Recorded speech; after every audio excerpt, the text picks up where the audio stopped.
બાળ મિત્રો મજામાં બધા?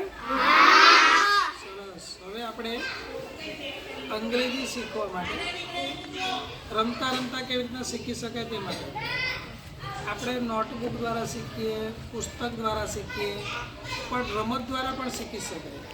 હવે રમતની સાથે સાથે ડિજિટલના માધ્યમથી પણ શીખી શકાય. હવે આ તમને એમ લાગે કે આ નવું સાધન છે ને? આ ડિજિટલ છે. શું છે? ડિજિટલ. અત્યારે કોમ્પ્યુટરનો જમાનો આવી ગયો અને કોમ્પ્યુટરના જમાનામાં આપણે ડિજિટલના માધ્યમથી કેવી રીતના શીખી શકાય? તો આ એક જ સાધન છે, પણ આ સાધનથી આપણે અંગ્રેજીમાં પ્રાણીઓના નામ, કારીગરના નામ, ફળોના નામ, ફૂલોના નામ, પક્ષીઓના નામ બધું જ શીખી શકાય. બરાબર? કેવી રીતના? તો આ એક સાધન છે, એને આપણે ચાલુ કરવાનું છે. બરાબર?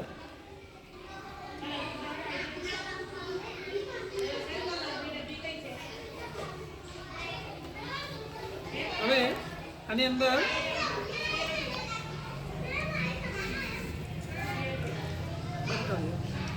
બંધ કરું સર? ચાલુ કરું છું. ચલો બાળ દોસ્તો, મજામાં?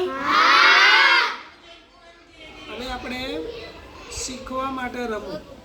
બરાબર ને?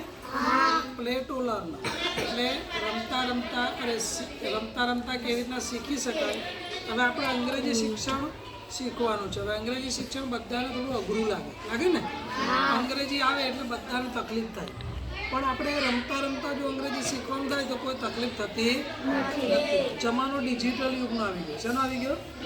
ડિજિટલ યુગનો. ડિજિટલ યુગમાં આપણે મોબાઈલથી શીખી શકીએ, કોમ્પ્યુટરથી શીખી શકીએ અને આવા નાના નાના સાધનોથી પણ આપણે શીખી શકીએ. હવે આ એક જ સાધન છે, પણ એની અંદર તમે પક્ષીઓના નામ, પ્રાણીઓના નામ, ફળોના નામ, ફૂલના નામ, કારીગરોના નામ બધું શીખી શકાય છે. કેવી રીતના? તો આ એક સાધન છે. હવે આપણી પાસે અહીં ગાડી એક કાર્ડ છે ને? શું છે આ? એલિફન્ટ. બરાબર? હવે એલિફન્ટ અંદર નાખીએ તો જોજો શું થયું. અંદર બોલ્યું ને નામ, શું બોલ્યું? એલિફન્ટ. અને પછી એનો અવાજ આવ્યો. બરાબર? ચલો, પાછળ શું ચિત્ર છે? મંકી. જોજો, સાંભળજો. બરાબર? તો એનું નામ બોલે અને સાથે સાથે એનો અવાજ પણ નીકળે. ચલો, આ શેનું ચિત્ર છે?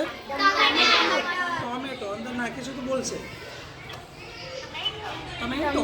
શું બોલે? અંગ્રેજીમાં ટમેટો. બરાબર? ચલો, પછી આ શેનું ચિત્ર છે? અંગ્રેજીમાં શું કહેવાય? સાંભળજો શું બોલે છે.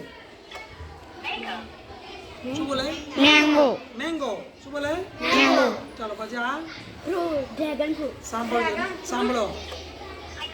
પપૈયા. શું બોલે? પપૈયા. બરાબર? ચલો, આ વિમાન. એરોપ્લેન. Very good. જોજો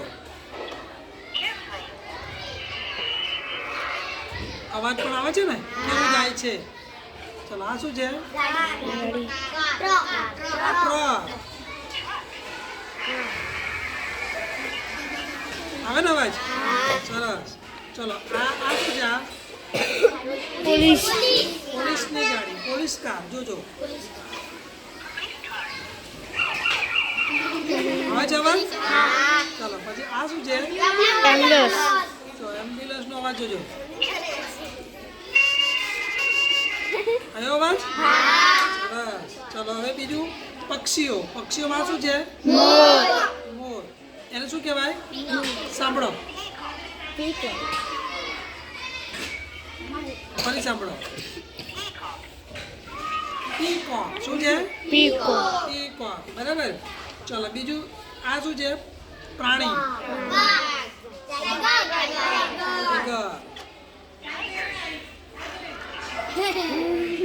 સંભળાય છે ને? સરસ. પછી આ જોજો કેવો અવાજ આવે. અવાજ પણ આવે ને? આપણે પેલું મોટું માઇક કરી દઈએ તો જોરદાર અવાજ આવે. બરાબર? આટલો અવાજ સંભળાય પણ, એટલે માઇક આપણે મોટું છે. ચલો, પછી આ જોયું? ફાયરમેન. શું બોલે છે? ફાયરમેન. ફાયરમેન. સરસ. ચલો પછી આ તો બધા ઓળખતા હશો. ડોગ. બોલે છે ને? હા. પછી આ શું છે? બધાને ઘેર હશે.